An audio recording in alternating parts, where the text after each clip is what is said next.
Hi, welcome everybody. This is my vlog 2, Skills and Capacities for Speed and Agility. I have 4 athletes today, one including myself, and we will focus on part 1, 3-point acceleration, and part 2, a 180-degree turn.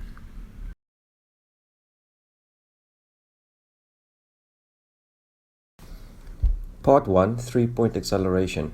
Acceleration can be defined as the rate of change in velocity, and athlete 1 presents a skill issue.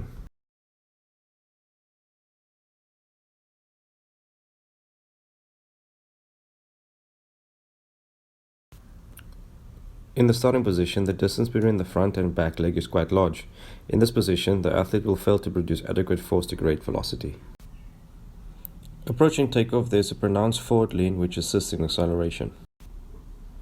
The takeoff phase is good, but there is no triple extension in the hip, knee and ankle.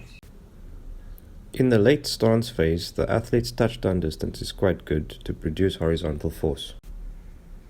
As you can see in the transition phase from takeoff to maximum velocity, we start to see a better technical model. To address the skill development in acceleration, we look to fix posture and encourage positive angles.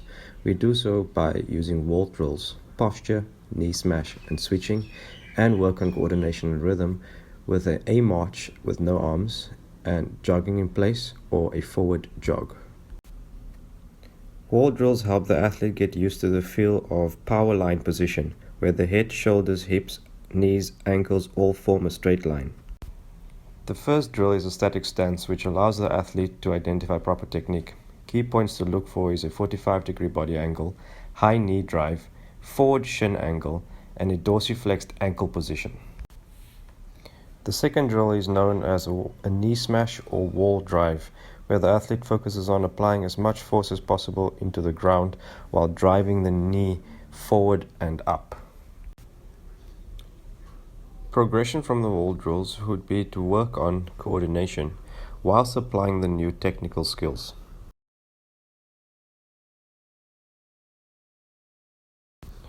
A march with no arms is a good drill to teach driving the foot down to the ground.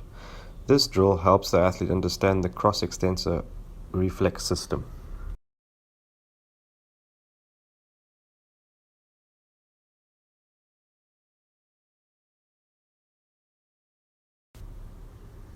Jogging in place or jogging with forward momentum aids in coordination by overcoming any mechanical issues the athlete faces. Athlete 2 has a capacity issue. From the start, the athlete gets into a good starting position. Upon takeoff, you will notice a good triple extension. However, after the athlete's initial takeoff phase, the athlete's front leg is not parallel to the hind leg, indicating a lack of power and strength to drive the knee up. This low knee drive continues after this initial stance phase, and when looking at the knee here, you notice the touchdown foot is well ahead of the center of mass, indicating the athlete has entered the maximum velocity phase. Drills to assess areas of concern with capacity are to develop force production. These drills consist of hip thrusts, Romanian deadlifts, broad jump, counter movement jump, and resistant band knee drive. Hip thrusts are good to improve strength, speed, power, and teaching optimal hip extension. The focus here is to develop good hip extensors, as they play an essential role in successful athletic performance. It plays an important role in propelling the athlete forward in sprinting. The next exercise is a Romanian deadlift for developing the posterior chain. Broad jumps and squat jumps are good plyometric exercise options that aid in developing explosive power. This will help you convert your hip strength into hip power. The last exercise is a resisted band knee drive, which focuses on improving acceleration mechanics to increase the efficiency of direction of force. Agility can be thought of as a serial skill involving the integration of a number of discrete target movement patterns into a whole.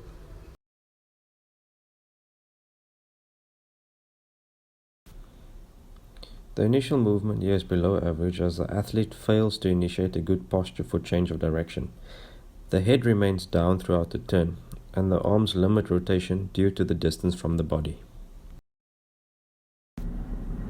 Upon takeoff, there is a lack of full extension, and the back foot lifts off the ground prematurely, limiting force production.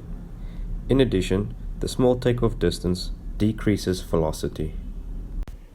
After takeoff, the athlete presents a good technical model in preparation for maximum velocity phase. Drills to aid in the initial development of agility skills are technical training, acceleration and deceleration, lateral shuffle, karaoke, aid in direction of change, side-to-side single leg jumps.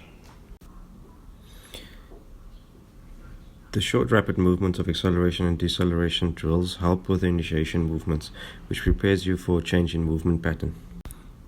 Close skilled movement patterns like lateral shuffles and karaoke are useful to build corrective movement patterns. Lateral single jumps improve strength, stability and coordination. The second athlete is myself, and I have a capacity issue.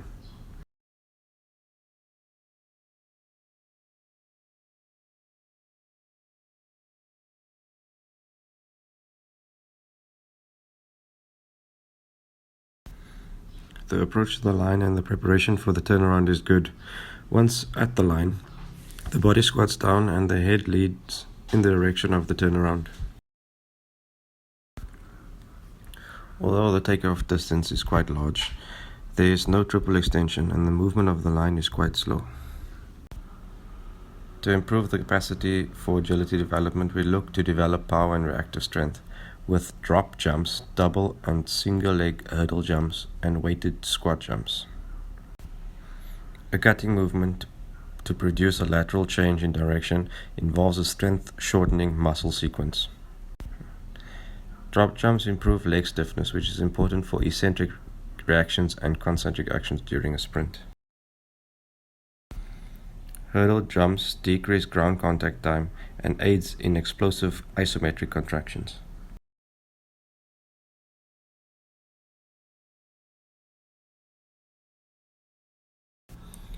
Jump squats are a great exercise to be used for power purposes. It increases one's ability to harness and transfer energy during ballistic athletic movements. Thank you for watching my vlog. To conclude, the skill issues for both athletes in acceleration and agility is the athletes were unable to demonstrate good technique by using correct movement patterns to accelerate or change direction. For the capacity issue, the athletes failed to produce adequate force to transfer energy off the line, which indicated a need to work on explosive and reactive strength.